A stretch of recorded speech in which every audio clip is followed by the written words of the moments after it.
जय जिनेन्द्र शाह। सब्जेक्ट है कर्म, कर्म फल और कर्म फल परिणाम। मेरी आचार्य श्री महाश्रवण जी गुरुदेव से बात हो रही थी तपस्या के बारे में। तो लास्ट वीडियो जो भाई बहनों ने देखा होगा वहीं से हम उसको आगे शुरुआत करते हैं कि गुरुदेव ये बाहरी तप को नहीं के बराबर करवाकर अंतर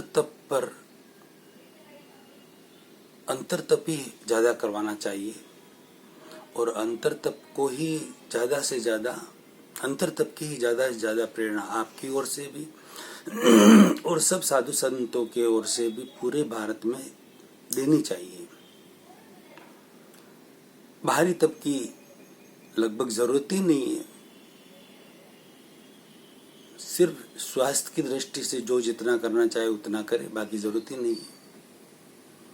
सिर्फ मान के खातिर जो करते हैं, यश कीर्ति मान सम्मान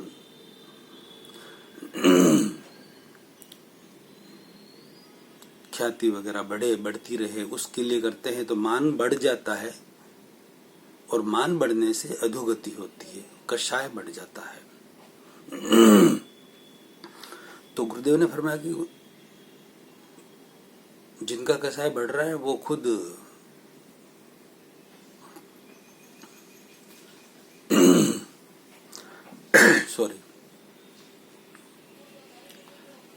खुद उसकी आलोचना कर लेंगे। मैंने कहा गुरुदेव उनको पता ही नहीं है उनका मान कषाय बढ़ रहा है, वो क्या आलोचना करेंगे। चार दीवारी के भीतर ही त्याग तपस्या मैक्सिमम होनी चाहिए, उसका जाहिर में कुछ न हो, पचकाण भी न हो और न पारना हो, तो सब कुछ ऑटोमेटिक रियल जो तपस्या करने वाले उतने ही रहेंगे। बाकी जो दिखावे के लिए कर रहे हैं सिर्फ मान के खातिर, वो सारे बंद हो जाएंगे, अपने आप बंद हो जाएंगे। क्या जरूरत है उन इस तरह की तपस्या करने या करवाने का। तो गुरुदेव ने फरमाया कि अशोक जी तो क्या करें, हम दीक्षा भी चार दीवारी के भीतर ही दे क्या। मैंने कहा नहीं गुरुदेव, दीक्षा की प्रेरणा लाखों करोड़ों व्यक्तियों को और मिले, उस वजह से उसे तो जाहिर में ही देनी चाहिए। और दीक्षा तो लाखों व्यक्तियों में से कोई एकाध व्यक्ति लेता है। दीक्षा लेना कोई छोटी मोटी बात तो है नहीं, बहुत ही बड़ी बात है। तो क्या दीक्षा लेने वाले का मान नहीं बढ़ेगा क्या, वो जाहिर में दीक्षा ले रहा तो? ऐसा गुरुदेव ने फरमाया मुझे। मैंने कहा मान तो बढ़ेगा तो फिर उस मान का क्या होगा। गुरुदेव ने वापिस प्रति प्रश्न किया, उस मान का क्या होगा। क्योंकि उस मान का गुरुदेव यदि दीक्षार्थी को पता है कि मेरा मान बढ़ा है तो वो अपनी आलोचना खुद ले लेंगे। और उन्हें पता नहीं है तो आप गुरुदेव, आपके सब साधु साथ भी उन्हें समझाएं, बताएं कि उनका मान इस तरह से बढ़ा है तो वो आलोचना लेंगे। मगर ये बाहरी तपस्या नहीं होनी चाहिए, जाहिर में नहीं होनी चाहिए। इसकी जगह अंतर तप होना चाहिए। तो अंतर तप कैसे किया जाए, अंतर तप का मैंने पीछे बता दिया अच्छी तरह से कि अंतर तप जैसे भगवान ऋषभ देव जी ने किया था। उनके उदय कर्म के कारण उनको भोजन नहीं मिला तो उन्होंने 13 महीना और कुछ दिन तक समता रखी, समभाव रखा, संयम रखा, अपने मन में ग्लानि नहीं आने दी, निमित्त को दोष नहीं दिया और नए कर्मों का बंधन नहीं होने दिया। जो हो चुका था उसे 100% संवर पूर्वक निर्जरा कर दी। उस तरीके से ऐसे जो कोई तप हमारे जीवन में खड़े होते हैं, आप साधु साध्वियों के जीवन में भी होते हैं, हमारे जीवन में भी होते हैं, सर्व के ऐसे बहुत सारे तप खड़े होते हैं जहाँ हमें क्रोध करना पड़े, माया करनी पड़े, मान की चाहत खड़ी हो, लोभ खड़ा हो। उस समय हम क्रोध न करें, मान की चाहत न हो, हमारी माया कपट न रचे, लोभ न करें, ये हुआ अंतर तप। इसके अनेकों अनेक प्रकार गुरुदेव आप और सब साधु साध्वी बता ही सकते हैं अच्छी तरह से। मेरे जैसा व्यक्ति भी 50-100 प्रकार तो बता सकता है, 200 प्रकार, 500 प्रकार भी बता सकता है मेरे जैसा व्यक्ति, तो आप तो हजारों अलग अलग तरह किस तरह के प्रकार बता के उस रियल तप में पब्लिक को प्रेरणा दे रहे हैं। तो उससे क्या होगा कि जो मान लोभ करना है, अरे क्रोध करना है, उस समय वो क्रोध नहीं करेगा, समता रखेगा, संभाव रखेगा, संयम रखेगा।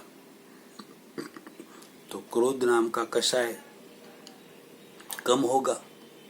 मान की जगह मान और अपमान में वो समता रखेगा, संभाव में रहेगा, संयम में रहेगा, तो मान नाम का कषाय कम होगा।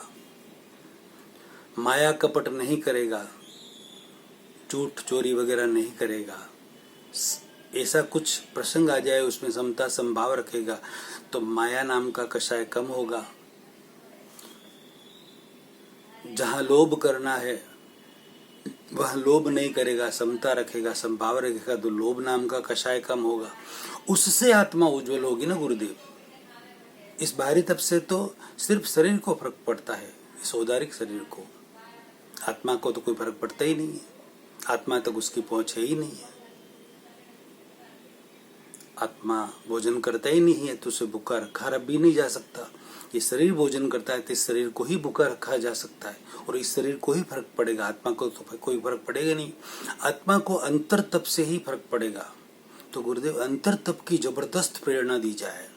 आचार्य महाप्रज्ञ जी फरमाते थे कि आप ये 28 मास खमन वृषित तप कर करके आते हो, तो मैं ऐसा दिन कब देखूंगा कि कोई ऐसा भी वृषित तप करके आए कि मैंने 1 वर्ष तक क्रोध नहीं किया।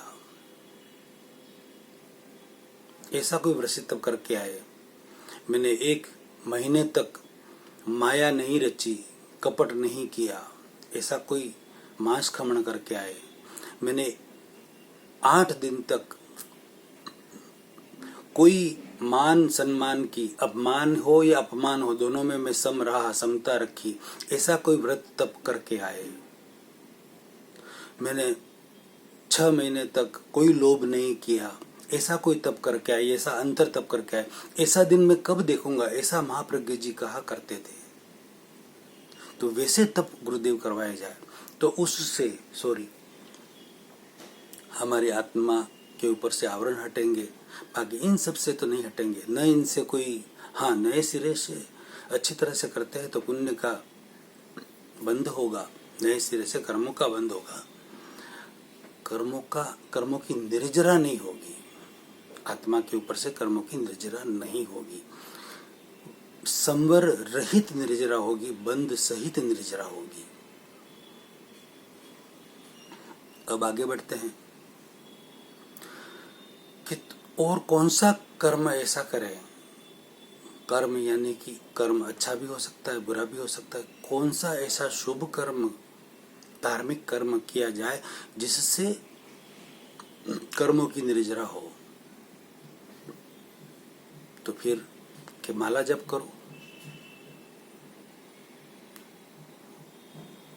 भगवान का नाम लो और कोई जप करो।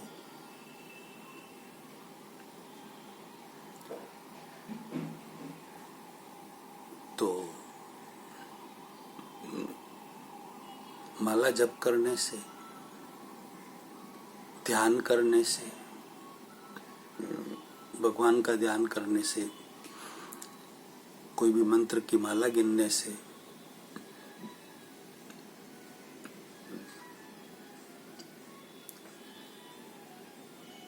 कौन दूर करेगा पाप को।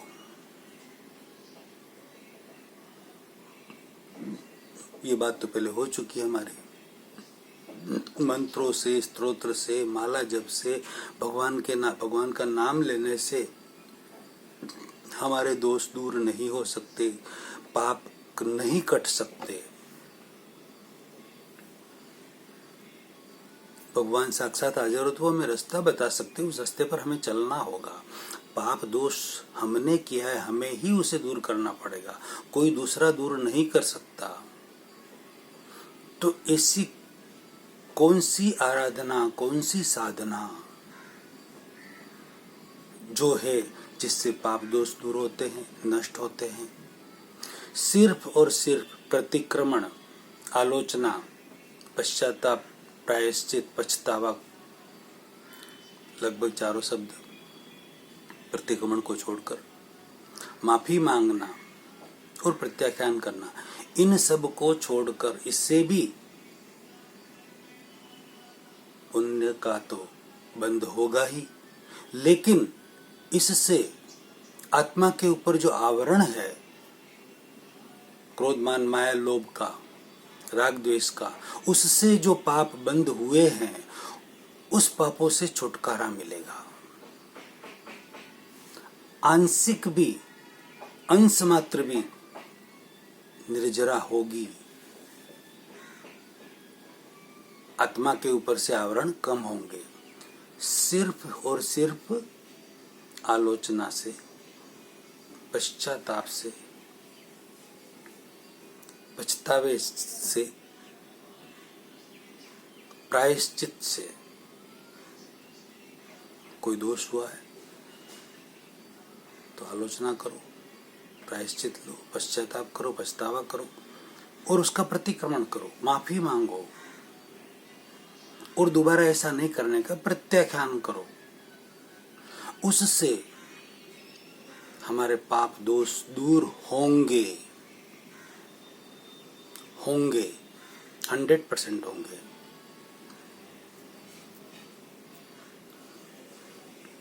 दूसरा, जब हमारे कोई कर्मों का उदय है, बुरे कर्मों का, पाप कर्मों का उदय है, क्रोध मान माया लोभ राग द्वेष हमें जब करना पड़े उसके लिए, उस समय हम न करें, संभाव रखें, समता रखें, संयम में रहे, विनय विवेक रखे, परम विनय रखें, तो उस समय वो हमने छड़ रिपु कसाय चतुष्टय में हम नहीं गिरे, कसाय नहीं किए, तो हमारे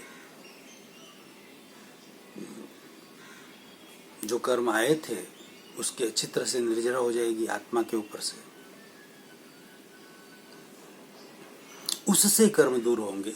बाकी इसके अलावा आप ये दो जो चीज बताई है मैंने, इसके अलावा मतलब अंतर तप सैकड़ों तरह के हो सकते हैं। उसके अलावा जितने भी बाहरी क्रिया, धार्मिक क्रिया हो रही है, फिर जप हो, तप हो, ध्यान हो, पूजा हो, आरती हो,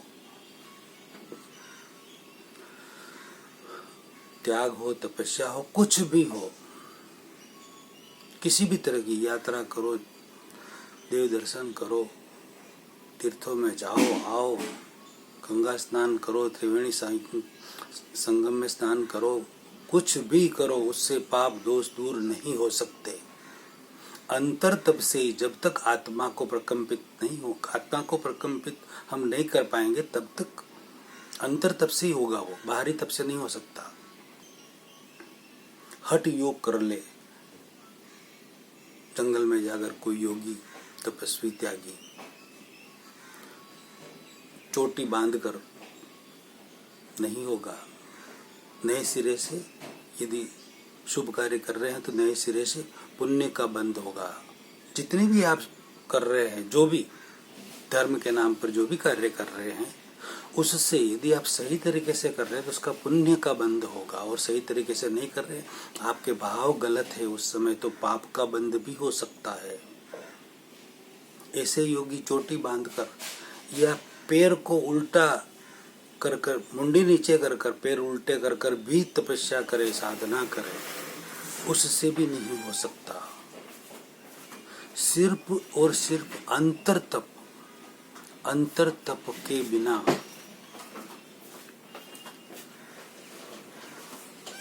हमारी आत्मा के ऊपर से आवरण दूर नहीं हो सकते, किसी हालत में नहीं हो सकते।